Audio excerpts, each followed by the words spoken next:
食べ物まるっと研究所です。今回は梨の体への影響についてお話しします。品種が多く、旬が8月から11月と時期が長い梨。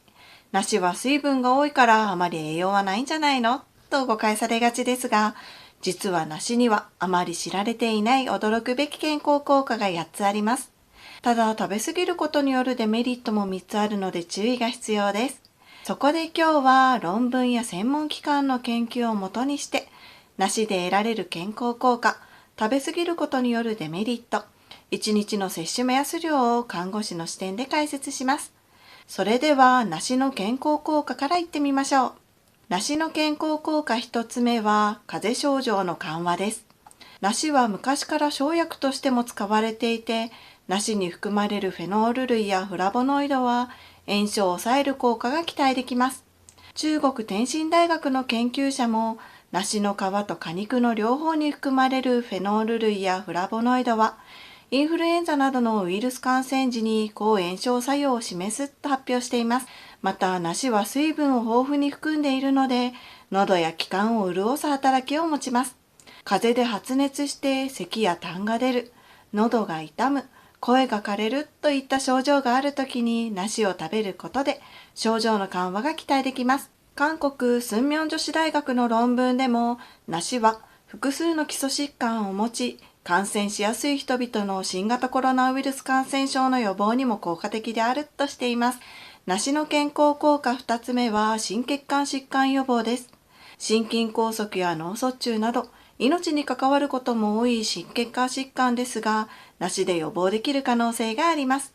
梨に含まれるクロロゲン酸やカテキン酸などのポリフェノールは、血管内の脂質の酸化を抑えて、血管が硬くなることを防ぎ、動脈硬化や高血圧を予防します。これらのポリフェノールは果肉よりも皮に多く含まれているので、皮ごと食べるのもおすすめです。アメリカタフツ大学の論文でも、梨の摂取は脳血管疾患、心血管死およびすべての死因の死亡率リスクを大幅に低下させたと結論付けています。梨の健康効果3つ目は便秘解消です。梨のシャリシャリっとした食感が好きという人もいますよね。このシャリシャリ食感は梨の積細胞によるもので、積細胞は腸を刺激して便秘の改善に役立ちます。また、梨の爽やかな甘みの元であるソルビトールも腸内に水分を増やす働きで便を柔らかくするので、便秘の解消に一役買っているんです。イギリスキングスカレッジロンドンの研究者の論文でも、ソルビトールの摂取は腸内の水分が増加し便が柔らかくなることで排便が容易になる可能性があると結論付けています。梨の健康効果4つ目は美肌です。梨には美肌作りをサポートする成分がたくさん含まれています。まずはビタミン C です。梨に含まれるビタミン C は肌の老化に関係するメラニンの生成を抑えてシミ・そばかすを防ぐ効果が期待できます。また、加齢に伴ってコラーゲンが不足してくると肌の張りが失われてシワやたるみを引き起こしますが、ビタミン C はコラーゲンの合成を助けて肌の張りを改善する効果もあるんです。タイ・マヒドン大学の論文でも、ビタミン C は紫外線の刺激によって作られるメラニンを防ぐことができると結論を出しています。また、紫外線などで過剰に発生した活性酸素は細胞にダメージを与えてシミ、シワ、たるみの原因になってしまいますが、梨に含まれるポリフェノールは抗酸化作用を持っているので、この活性酸素の働きを抑制して肌を若々しく保つことができるんです。梨の健康効果5つ目は血圧を下げるです。血液内のナトリウムが多いと塩分濃度を下げるために体内に水分が溜め込まれて心臓に送り込まれる血液量が増えます。その結果、血管にかかる圧力が増して血圧が上がってしまいます。梨に含まれるカリウムは余分なナトリウムを体外に排出する働きを持つので、血管内の水分調節も行われて血圧を下げる効果が期待できます。さらに、カリウムは交感神経の活動を抑制して副交感神経を優位にする働きを持ちます。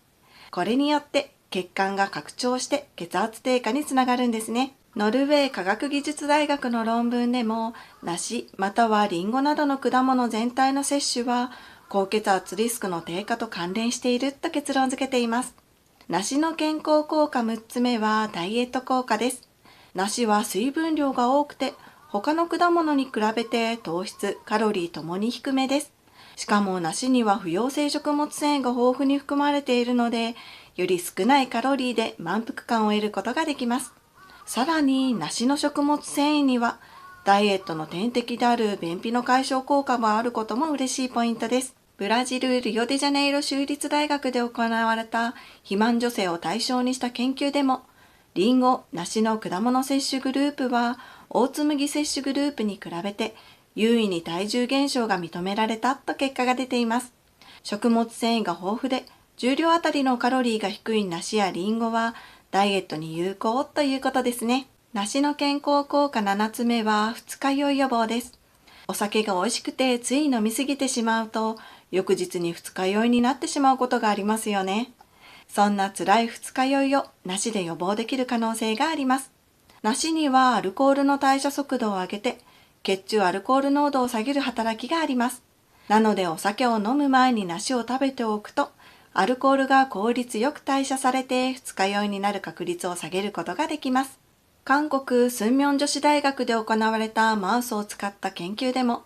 梨抽出物が血中のアルコール濃度を低下させた。梨がアルコール代謝酵素を刺激することを示していると結果が出ています。梨の健康効果8つ目はがんの予防です。梨にはクロロゲン酸やカテキン酸などのポリフェノール、ビタミン C が含まれています。これらのポリフェノール類やビタミン C は強い抗酸化作用を持っているので、がん細胞の発生や増殖の原因になる活性酸素を除去、働きを抑えてくれるんですね。スンミョン女子大学の論文でも、梨にはクロロゲン酸やマラキシン酸などが多く含まれていて、乳がん細胞や肝臓がん細胞の増殖を抑える効果など、抗発がん性を示していると結論付けています。このように梨には様々な健康効果がありますが、食べ過ぎには注意が必要です。そんな梨を食べ過ぎた場合のデメリットをお話しします。梨を食べ過ぎるデメリット1つ目は体を冷やすです。梨は約9割が水分なので体を冷やしやすいという特徴を持ちます。梨を食べ過ぎると体を冷やしてしまいます。もともと冷え性の人は食べる量に注意が必要です。青森大学の論文でも冷え性の予防と対策としてトマト、梨など体を冷やすような食べ物は避けると良いとしています。梨を食べ過ぎるデメリット2つ目はアレルギーの可能性です。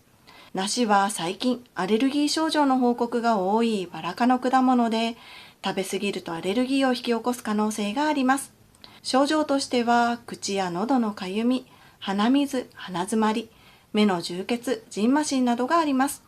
梨を食べて口の中などに違和感が出たら食べるのを控えた方が無難です。梨を食べ過ぎるデメリット3つ目は下痢です。梨の食物繊維は適量であれば便秘を解消する効果が期待できます。ただ消化に時間がかかるので食べ過ぎると腹痛を生じたり下痢を引き起こす可能性があります。また梨に含まれる甘味料ソルビトールは一度に食べ過ぎると下痢を起こす成分です。食物繊維やソルビトールでお腹を壊しやすい体質の人もいるので食べ過ぎには注意が必要ですね。アメリカ・コネチカット州の病院で行われた研究でもソルビトールを大量に摂取すると浸透圧性下痢を引き起こす可能性があると結果が出ています。このようにどんなに体にいい食材でも食べ過ぎると様々なデメリットがあります。それでは梨の適正量はどのくらいなのか。農林水産省の食事バランスガイドによると、果物の摂取目安量は1日 200g となっています。なので、梨も1日 200g を目安に、他の果物の量や体調を見ながら食べる量を調節するといいですね。梨の大きさにもよりますが、3分の2個から1個が目安です。次に梨の健康効果を最高に引き出す食べ方をご紹介します。まずは美味しい梨の選び方です。梨の約9割は水分です。なので同じ大きさなら持った時にずっしりと重いものがみずみずしく美味しい梨です。また小さい梨よりできるだけ大きい方が甘くてみずみずしいんです。そして皮のザラザラが目立つものはまだ若い可能性があります。熟すほど皮はツルツルになってくるので、こちらも確認しておくといいですね。他にもともと皮がツルツルしている青い梨は、未熟なうちは青みが強く、熟すほど黄緑色から黄色に変わっていきます。より黄色い方が熟して甘い梨ということになりますね。次に食べ方のポイントをお話しします。食べ方のポイント1つ目は皮ごと食べるです。梨の皮は剥いてから食べるという人が多いですよね。でも梨の皮にはビタミンや食物繊維、ポリフェノールが豊富に含まれているんです。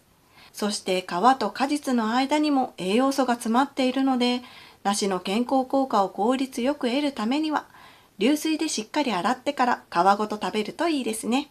食べ方のポイント2つ目は冷蔵庫で保存です。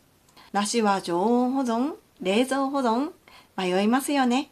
梨は冷暗所や冷蔵庫で保存する方が水分を消費しにくく品質を保ちやすいです。なんと梨は冷やすことで糖分がアップするという特徴も持ちます。そして梨は水分が多いので傷むのも早いです。購入後は速やかに冷蔵庫に入れて早めに食べきるようにすることが大切です。また梨はヘタから酸素を取り入れる性質があるので、ヘタの部分を下にして保存すると呼吸を抑える効果があるので長持ちします。食べ方のポイント3つ目はできるだけすぐに食べるです。一定期間置くことで甘さを増したり果肉を柔らかくすることを追熟と言いますが、梨はこの追熟をしても甘みが増さない果物です。梨は取れたてが一番美味しいタイミングなので、できるだけ早く食べるのがおすすめです。次に梨のおすすめの食べ方をお話しします。梨のおすすめの食べ方1つ目はお肉と一緒に食べるです。梨にはタンパク質分解酵素が含まれているので、お肉との相性がいいんです。韓国のプルコギなど、お肉の漬け込みだれにもよく梨が使われています。スペアリブや豚肉を漬け込むときに梨をすりおろして入れるだけで、お肉が柔らかくしっとり仕上がります。梨のおすすめの食べ方2つ目はヨーグルトと一緒にです。梨の爽やかな甘みとヨーグルトの酸味は相性抜群です。ヨーグルトと角切り梨をあえてフルーツサラダにしてもいいですし、そのままデザートとしても美味しく食べられます。ヨーグルトだけだと物足りないという時に、砂糖の代わりに梨をカットして入れると、ヘルシーな上に満足感も高まりますし、小腹も満たせます。美味しいだけでなく、食物繊維と乳酸菌の力で腸内環境が整っていくのも嬉しいポイントです。梨のおすすめの食べ方3つ目はジャムにするです。せっかく梨を買ったのに甘みが少ない梨でがっかりなんてこともありますよね。そんな時はジャムにしてしまうのがおすすめです。砂糖とリンゴ汁で煮込むだけです。簡単に作ることができます。パンに乗せてもいいですし、お菓子作りにも使えます。ヨーグルトのトッピングにもいいですね。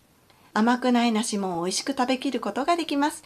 今回は梨の健康効果など体に与える影響についてお話ししました。何事も適切な量の摂取とバランスが大切です。美味しい梨を適切な量を食べて健康な体を作っていきたいですね。また特定の疾患がある方は医師の指示のもと摂取するようにしてください。あなたが健康な毎日を送れるよう願っています。